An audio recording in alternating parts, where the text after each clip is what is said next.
and Philadelphia has it.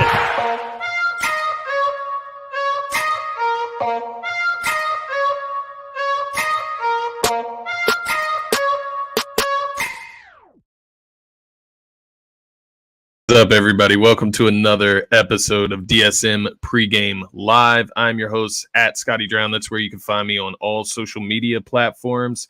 As I mentioned, this is DSM Pre-Game Live, so that is right. This is streaming to you live from the DSM Media's YouTube channel. It's exclusive on the DSM Media's YouTube channel, so it's not airing on our Twitter or Facebook, anywhere else, just YouTube. So make sure you're hitting that subscribe button on the YouTube channel. Turn the alerts on, ring the bell so you're notified every single time that we go live here at DSM. As we mentioned in previous shows, the only shows that are exclusively on the YouTube channel are going to be our pregame shows: Phillies pregame, Union pregame, Sixers pregame, Flyers pregame, Eagles pregame, so on and so forth. All pregame shows will be exclusively on the YouTube channel. That's the incentive of ultimately subscribing there. So be sure to do that.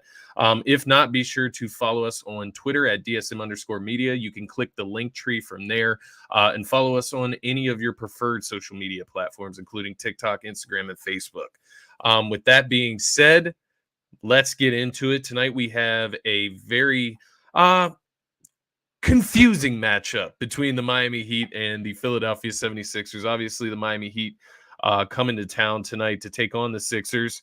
It's a weird one, right? Because the Sixers, they've locked up the 3 seed. From a casual point of view, you would think, there's really no reason for the Sixers to play tonight. There's no reason for Harden and Embiid to suit up, right? Maxey, so on and so forth. But nonetheless, that is not the case. And then you look on the other side from the Miami Heat. Their motivation is a little more clear, a little bit more understandable when you're looking at it from their standpoint. They're in the 7 seed right now. They're 1.5 games back of the Brooklyn Nets currently, who are in the 6 seed. Ultimately, you want to avoid playing in the play-in tournament because it's just more risk for injury. So if you can avoid playing in that tournament, then you can chill, relax until you get that round 1 matchup with Philadelphia. Now, do you want Philadelphia? The Miami Heat are going to take the 6th seed because I guarantee you they don't want Milwaukee or Boston more than Philadelphia in the first round. So they have full motivation to go for this W tonight. Meanwhile, the Sixers, they're really just playing to lock in the Miami Heat into that 7th seed so they can avoid the Miami Heat ultimately in the first round. So with that being said, I want to recap the win against the Boston Celtics because that game, great W, ultimately. That's where I'm going to start at. But nonetheless, there were a few rocky happenings in that game, right? A few things that happened that I just quite frankly didn't really like that it turned out that way. I thought it was a game that was a little too close for comfort when you're talking about a Sixers team that is fully healthy going against a Boston team that's missing their second best player in Jaylen Brown. It doesn't add up to me personally. So let's get started. Let's take a look at what happened because obviously we had an Embiid masterclass in this one, and this is of the highest degree. We throw around the Embiid masterclass kind of often, I would say, just because of how good the guy really plays every time he steps on the court. But with that being said, this is one of the most legitimate masterclasses you could speak of. It's of the highest degree, as I mentioned earlier. 52 points, 13 rebounds, 6 assists in this game. He was 20 for 25 from the field, so he only missed 5 shots total in this matchup. And then 12 for 13 from the free throw line. He was 0 for 1 from the three-point line, so didn't do too much work from out there. But 12 for 13 from the free throw line, 20 for 25 from the field, 5 missed shots, 1 missed free throw. Added 6 assists on top of the 52 points that accumulated over 69 points total for the Philadelphia 76ers in this game. Mind you, this was a 103-101 victory for the Sixers. So not only did he score more than half of the points alone, right? He also accumulated more than half of the point, like far more than half of the points, right? Over 60% of the actual total when you add in the assists that he accumulated in this game and then dominated on the boards as well. And they needed every single point. They needed every single assist. They needed every single board in this game, only winning by 2 on your home court. To look down the rest of the Sixers roster in this game, you had Harden, 20 points, 5 rebounds, 10 assists, 2 blocks. He was 4 for 9 from the three-point line, so a pretty solid, good game from James Harden here. Covered all of the stat sheet, right? Filled in all the blanks. You look at Tyrese Maxey, Tobias Harris. They are on the opposite end of the Richter scale here. Embiid, Harden, they combined for 72 points, 18 rebounds, 16 assists. Obviously, big reasons why their team won. You look at Maxey and Tobias, 5 points each. You had 4 rebounds for Maxey. He was 2 for 8 from the field, 1 for 4 from the three-point line. He had 4 turnovers, which actually led the Sixers in this game. You look at Tobias Harris. I mentioned he had 5 points. He also had 6 rebounds, 2 assists. He was 2 for 8 from the field and 1 for 4 from the three-point line as well. So pretty identical when you talk about scoring habits in this one for Maxey and Tobias. As Dylan and I mentioned in the pregame show for that Celtics matchup, we don't expect it from Tobias, and we definitely don't expect him to show up against good teams at this point. Like, that's become more of the expectation, is that he won't show up in these games. So when he does, it's just an add-on. It's a bonus, right? That wasn't even the case in this game. You get 5 points, and he kind of lived up to our expectations, right? He wasn't able to overachieve in this one. You get the 5-point blunder where it looks like he's just completely uninvolved, and you move into this one. And if the Sixers lose this, then yeah, we're screaming and pulling our hair out at Tobias Harris, and especially Tyrese Maxey, which Tyrese Maxey on a higher scale, right? He's a guy we actually have very high expectations of, and he didn't deliver as well. And you look at Tyrese Maxey, the bigger concern, I would say, out of the two, you need Tyrese Maxey if you want to have a chance at beating Boston, if you want to have a chance at winning an NBA championship. Now, outside of Boston, Tyrese Maxey has played great. Tyrese Maxey has been the third star on this Sixers team. Clearly, he's been one of the best scoring punches in the NBA, one of the more efficient three-point shooters when you talk about shooting over 50% from three in the month of March. He's been great outside of when he plays against Boston. I mentioned the averages, shooting 20% from three, shooting a little over 30% from the field. Averaging 11 points per game against Boston this season in the 4 matchups, and I'm sure it's gone down. Didn't get a chance to look at the splits again after readjusting here, but 11 points per game, that's just not Tyrese Maxey. That's not the Maxey that we know as a guy who gets 30-plus minutes a night. He's going to give you 18 to 20 points. He didn't do that. You get 5 points from Maxey. PJ Tucker, let's talk about some positives because it was a win. PJ Tucker, 11 points, 4 for 5 from the field, 3 for 3 from the three-point line. Had 2 rebounds in this game. That's not the worry. The 3 for 3 from the three-point line is the biggest thing here, because I talked about Embiid. We needed all of his assists. We needed all of his points. We needed every single one of PJ Tucker's threes that he hit in that fourth quarter. All 3 of them were hit in the fourth quarter, and they were all feeds from Embiid getting double, triple teamed. Once the Celtics finally decided to stop single covering Embiid, Embiid was able to find PJ Tucker, trust his teammate, and his teammate came through huge in this game. I was ecstatic watching that live. I mean, PJ Tucker, when he hits a three, especially in a big moment, it's electric because you don't expect it. When he shoots it, you're like, I don't know, right? Historically speaking, he's one of the better corner three-point shooters, specifically in NBA history, but he just hasn't shown it this season consistently, and I think that's where the worry comes from in those late game moments where you're just like, gosh, is that the best shot that the Sixers can get when you have Tyrese Maxey, Joel Embiid, James Harden? Is a PJ Tucker corner three the best shot you can get in the fourth quarter? Ironically enough, it was the best shot at the time. It was uncontested, all 3 of them, and he cashed those bad boys out. Let's take a look at the other side at Boston. You had Jason Tatum in this one, 19 points, 6 rebounds, 6 assists, shot 7 for 20 from the field. Horrible shooting night for Jason Tatum. You had Derek White. He has been electric against the Sixers this season. One of the more impressive Boston Celtics that has played in each and every game of this matchup, of this series. 26 points for Derek White, 7 rebounds, 4 assists, shot 4 for 10 from the three-point line, so 40% from three there. Marcus Smart in this one, 17 points, 4 rebounds, 4 assists. Malcolm Brogdon off the bench, 18 points, 4 rebounds, 3 assists.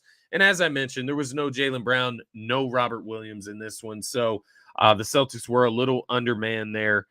When you look at the bench units here, Boston outscored Philly 18-10. That is correct, 18, right? Malcolm Brogdon scored 18 points. He was Boston's 18 points off the bench to outscore the Philadelphia 76ers bench that was able to put together a total of 10 points. You look at some other team statistics here from the win, and you'll understand why I'm reading these off to you because my conclusion will sum it up. But nonetheless, 3-point shooting, you had Philadelphia 11 for 29 from the 3-point line. Boston 15 for 45. So they made more threes in this one. They shot 16 more threes. So, of course, they should make about 4 more. But ultimately, Philly shot a better percentage. Boston hit more threes. Rebounding, Philly was out rebounded by Boston 43-37. Turnovers, Philly had 4 more turnovers than Boston. Boston had 8. Philly had 12. In assists, Boston out assisted the Sixers 28-21, which just to me identifies the team as sharing the ball a little bit more, not relying on the one-on-one possessions, which when you have Joel Embiid scoring 52 points, you're going to have a lot of one-on-one possessions, which kind of makes this equal out in a sense. But nonetheless, my conclusion of this win, it was a very tough and good, solid win. It was a good, solid win. You avoid getting swept by the Celtics this season. You take care of business at home. You lock up the 3 seed in the Eastern Conference. But it still doesn't deliver a high rate of confidence, a high note of confidence when it comes to playing Boston in the playoffs, matching up against this team in the second round, which it's looking like more and more when you look at Boston and obtaining the 2nd seed overall in the Eastern Conference. They win their first round matchup. Sixers win their first round matchup. You're going to get Boston Celtics in Boston in round 2. They'll have the home court advantage, of course, as the 2nd seed versus the 3rd seed. And what this win did for me, it gives me enough confidence to know that the Sixers can and will compete against the Boston Celtics. They won't have that underlying factor or fear of not having beaten the Boston Celtics in the regular season. But they didn't have Jaylen Brown. They didn't have Robert Williams. The Boston Celtics have beaten the Sixers without Jaylen Brown, without Robert Williams, without Al Horford, without Marcus Smart. They were able to do that at one point in this season. And ultimately, they did beat the Sixers 3 times out of 4. So 3 times out of 4, that's going to win you that series, right? So that's all the things that I'm looking at with this game. Overall, you'll take it. You'll take the good win at home against an undermanned Celtics unit. Nonetheless, good W for the Sixers. Let's move into tonight's matchup. We're about halfway through the show here. I want to talk about the Miami Heat and what we're looking at coming into this matchup. So you got the Sixers, obviously, at 52-27. They've locked up the 3rd seed in the Eastern Conference. You have the Miami Heat at 42-37. They're 7th in the Eastern Conference, 1.5 games back of the Brooklyn Nets for that 6th seed, ultimately to escape the play-in tournament. You look at the home and away records tonight. Philadelphia is the home team. They're 29-11 win at home. You look at the Miami Heat. They are 16-23 on the road. And then just looking at some of the later play, the more recent play for both of these teams, you have the Sixers winning their last matchup against the Boston Celtics, which we just went through. But they're 5-5 in their last 10 games. You look at the Miami Heat. They have won their last 2 matchups. They're 6-4 in their last 10. You look at the overall statistics for each of these teams. Points per game, you have Philly at 14th. You have Miami dead last at 30th at points per game. Rebounding per game, you have the Sixers at 27. You have the Miami Heat at 28th. So they're neck and neck right there at being two of the worst teams rebounding the ball. Assists per game, you have the Sixers at 17th in the NBA, Miami at 25th. And then opponents' points per game, you have the Sixers at 3rd and the Miami Heat at 2nd. So two top 3 defensive units that we're looking at here in the Miami Heat and the Philadelphia 76ers. So as I mentioned, the Heat 7th seed right now, that's all the reason to play, right? Now you look at the injury report coming into this game, because the only thing that can deter that type of motivation when you're playing for a smoother playoff route is going to be your player health, right? So let's take a look at some of the injuries that we're looking at for each of these teams. So starting with Miami, who, let's be honest, this game is a little more important to them, right? It's a little more important to them, depending how you look at it. But nonetheless, Miami Heat, Bam Adebayo is probable tonight from the last time I checked. Kyle Lowry and Jovic are out. On the Philadelphia 76ers side, you have PJ Tucker, DeAnthony Melton, and Tyrese Maxey, all questionable for this matchup. If I'm the Sixers, I'll be honest. If these guys are questionable, I believe it's a calf with DeAnthony Melton. It's a neck strain with Tyrese Maxey. I'm sitting those guys. PJ Tucker, he's 37 now? I'm sitting him tonight. If you have any injury designation and you're on the 76ers tonight, I'm sitting you. If I'm the Miami Heat, how tight is that quadriceps for Bam Adebayo? Because once again, that's the only thing that can deter the Heat from going all out to get this win tonight and try to get into that 6th seed in the Eastern Conference is the team's health. That has to be the first priority for each of these teams, right? If you're the Miami Heat, Bam Adebayo's got a messed up quad. You don't want to further that, especially if you're going to have to play a play-in tournament potentially anyways. There's no guarantee that the Heat are going to surpass the Nets, especially if they do win tonight. So that's one thing to keep in mind here. Now, ultimately, I do think the Heat end up playing Bam Adebayo, especially if he's listed as probable. And they'll need him against Joel Embiid tonight, because it looks like Joel Embiid, James Harden are going to suit up tonight. Tobias Harris as well.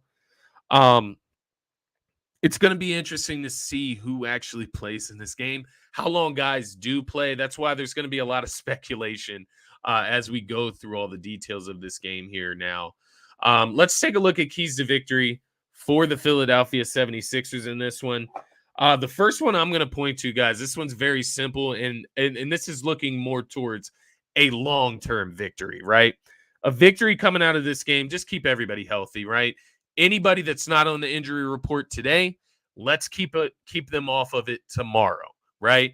Any of the guys that are on the injury report for the Sixers tonight, Maxey, PJ Tucker, and DeAnthony Melton, they're not playing tonight. Those are 3 of your key guys that are going to be a part of your playoff rotation. I'm not playing those guys tonight. So that's the first one here. That's the long-term victory outlook, right? Keep everybody healthy tonight. If you can get off to a great start, which is my next key to victory, starting fast. You need to start fast. If you want to win this game as the 76ers, you need to go hard early. Get Embiid his touches, get him going. Let's take over this game. Let's get it out of hand. Let's get a double-digit lead, and let's get Embiid and Harden out of there, right? Let's get these guys that are in the playoff rotation out of this game, right? I think no matter what we're looking at tonight, this is going to be the last time you're going to see the Sixers starters, especially playing at full scale, right? Until the postseason. I think this is the last time you see them. And if they do even play the whole game, right? That's something that we're speculating against here. How important is it for the Sixers to not play the Miami Heat in the first round? Depending how you feel about that is depending on how hard this team goes tonight, how much they try to go after the W.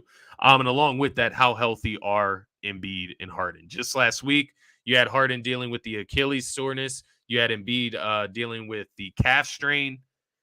Is that lingering at all tonight? If it is, I'm not playing them. Doesn't look like it is. They're not designated on the injury report. So it looks like they will play. We'll see how long they end up doing so. But nonetheless, keep everyone healthy. Start fast. And finally, Share the rock. Get everyone involved tonight. Move the ball around tonight. Harden's great at that. Embiid has been great at that of late. Aside from the 52, he had to put those buckets in. I know 52 points is a lot. Still had 6 assists in this game. He's been doing a great job of spreading the ball, especially when teams send those double and triple teams at him. He's finding the open guy, and the open guy's got to hit shots. But nonetheless, share the rock. You share the rock. You get guys feeling confident, building that chemistry. Guys start hitting shots. You're going to get the Miami Heat out of here early. They're the worst scoring team in the NBA.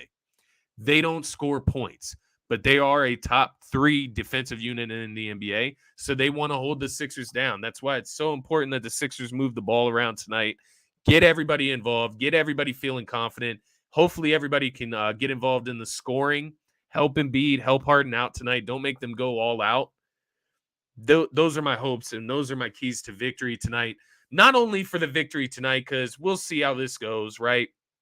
As I mentioned several times, Miami Heat have a little bit more to play for, trying to get out of that play-in tournament. But nonetheless, you want a victory tonight. You want a victory long-term. Keep everybody healthy tonight. Share the rock. Get everybody involved. Get that chemistry flowing correctly before you get to the postseason. And start fast. Get your guys out of there early, right? Don't risk injury late in this game.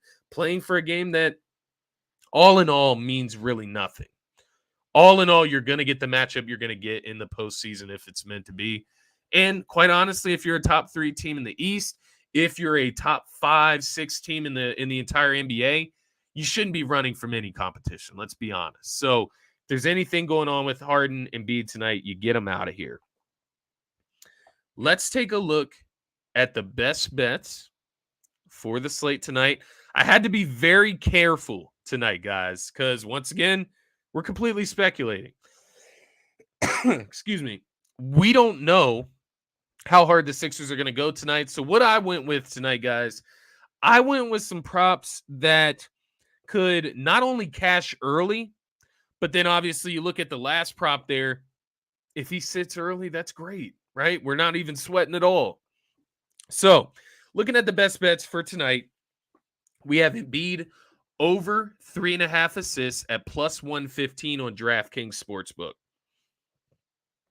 The good thing about this number, Embiid has hit this number in his last 2 games, right? Every game that he's played in the month of April so far. So the Celtics and the Bucks. He's going against another tough defense tonight. Now, obviously, he scored 52 points in the last game. So I don't think he was bothered by the Celtics defense. He also had 6 assists in that game. He's going to be relied on to score tonight, especially if DeAnthony Melton, Tyrese Maxey are out of the mix, right? Those are 2 of your guys that give you some points. DeAnthony Melton off the bench, Maxey in the starting lineup. I think Embiid could see a few, if not double teams, triple teams all night from the Miami Heat, which I think is going to leave some guys open around him, right? So get the ball spread out. That's part of sharing the rock. That's part of the keys to victory tonight. Moving that ball where it needs to get the ball to the open guy. And guys, we got to hit some shots tonight, right? And anytime you're playing the Miami Heat, you got to be ready to shoot, especially if you're labeled the other guys around Harden and Embiid, because the focus will be on them tonight. Tobias Harris over 1.5 threes. Once again, we're looking at these props from a stance of how much does it matter if they get pulled early, right? I look at Embiid. He could have 4 assists by the end of the first half, all honesty. I think Miami Heat, they throw heavy double teams, triple teams at Joel Embiid tonight. They're a tough defensive unit, but if Bam Adebayo is even a little beat up, it's going to be tough for him to guard Embiid one-on-one. I think you see some double, triple teams, maybe some zone tonight against the Sixers. Look for Embiid to pass that ball around, but also look for Tobias Harris to be open, right? Embiid can get those 4 assists in the first half. If he's getting them, maybe those dishes are to Tobias Harris from the 3-point line. Tobias Harris could easily cash out 2 threes in the first half as well. Once again, looking at these from a perspective, maybe, just maybe, these guys don't play the whole game tonight.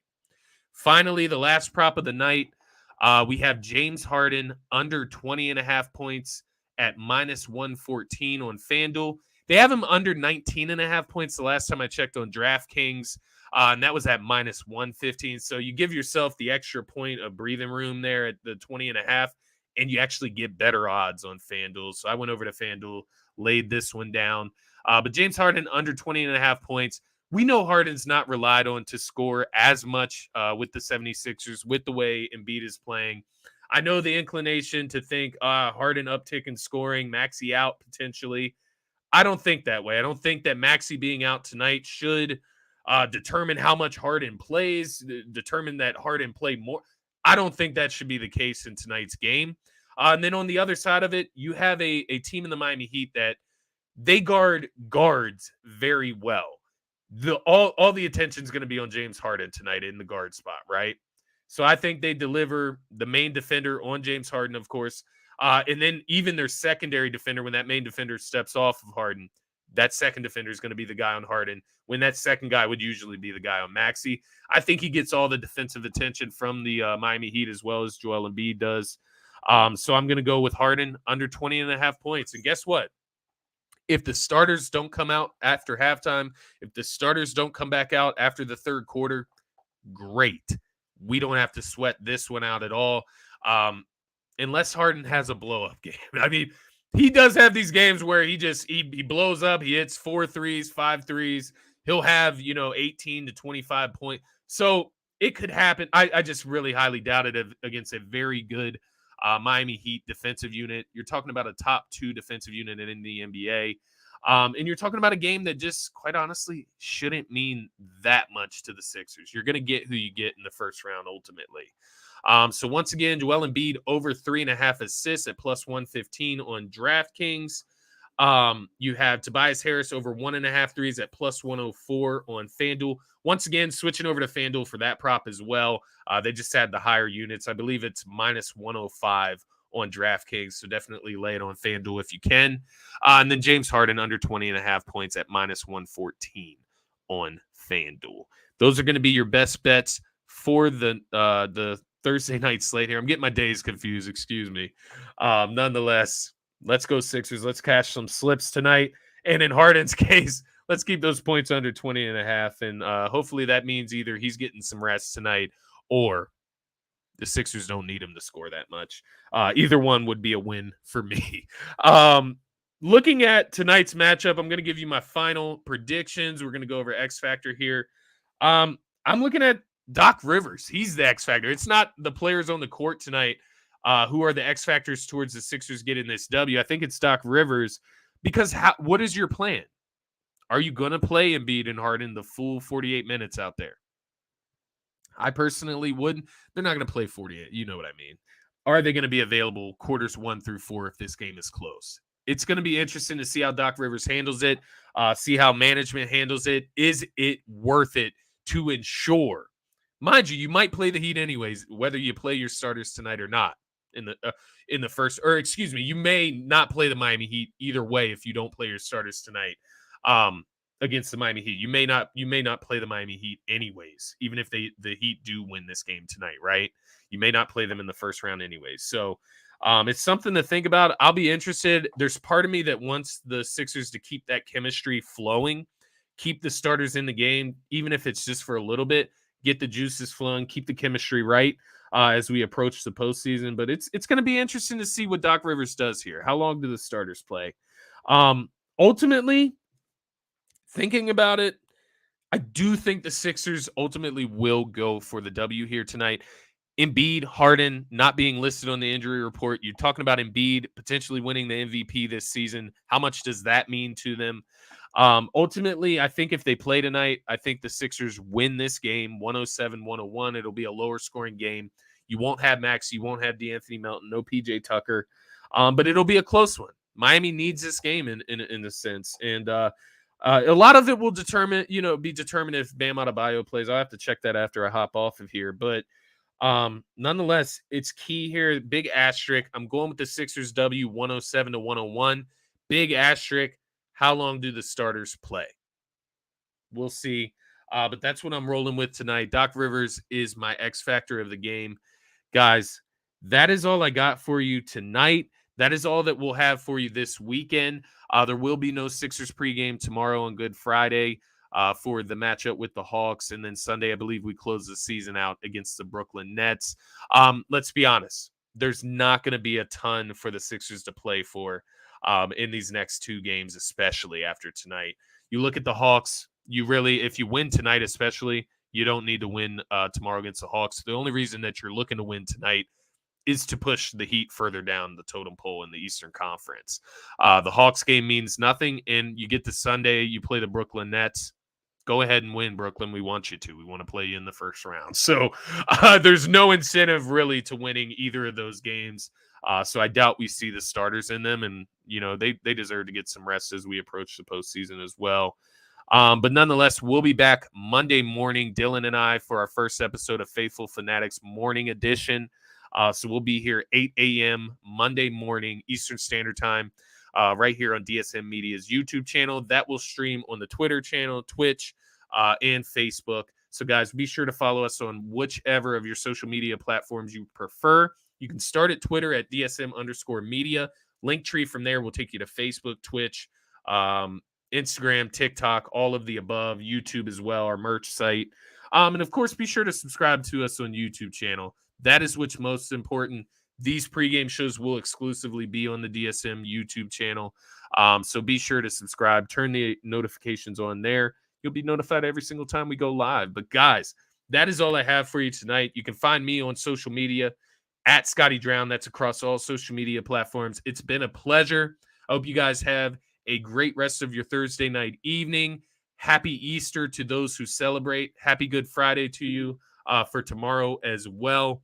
Guys, have a great rest of your Thursday evening. Go Sixers. Peace.